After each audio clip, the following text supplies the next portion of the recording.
Hey guys, we're out here at one of our roof installs that actually is in McKinney, Texas, and we actually started this one back in March of 2022. A lot of y'all are maybe unfamiliar or unaware of whenever you get a roof inspection, we need to make sure it's usually 1 to 2 years from the prior storm. Now you have date of discovery or date of loss. That's usually how your insurance carriers look at this. That's something that you need to talk to your insurance agent about, or you need to actually dig into your insurance policy to see what your date of discovery or date of loss might be covered on. So like right here, you can see our crews out here. This happened back of March of 2022. So we finally got the insurance paperwork squared away, negotiated based off of the scope of work and what was included. And of course they wrote their original scope saying, hey, we're gonna cover the roof, part of the gutters, a little bit of this, a little bit of that.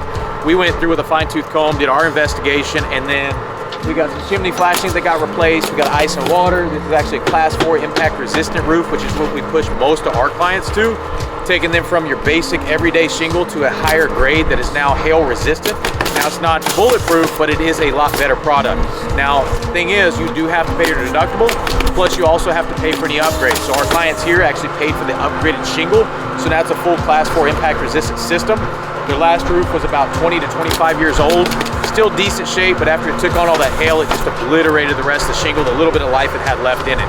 So now with impact resistant, you can typically get hit by golf ball sized hail, decent amount of hail, and it's actually have a rubberized with Malarkey. It's got an SPS modified asphalt. We can get into more details on that, but it's pretty much whenever that hailstone actually hits the asphalt, it does not crack or break the membranes in between that shingle layers.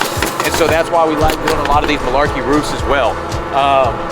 Other than that, due to the weather, we're not going to be able to do gutters first thing, so we got that scheduled for next week. We're going to go back with the same red that the fascia is right now, same to match the pre-existing gutters. Other than that, as soon as the roof is done, start knocking everything else out. And this was all courtesy of their insurance company. Of course, they had to come out of pocket for the upgrades and the deductible. But main thing is making sure you get your roof replaced in a timely manner after a storm. If you want us to come out for a free evaluation, we can come out, take a look at it, walk you through the process, see if it's like an insurance worthy, because we cannot tell you how to make a claim or when. We can just advise on what your condition is on that roof and let you know if you're storm damage or if your roof is good condition.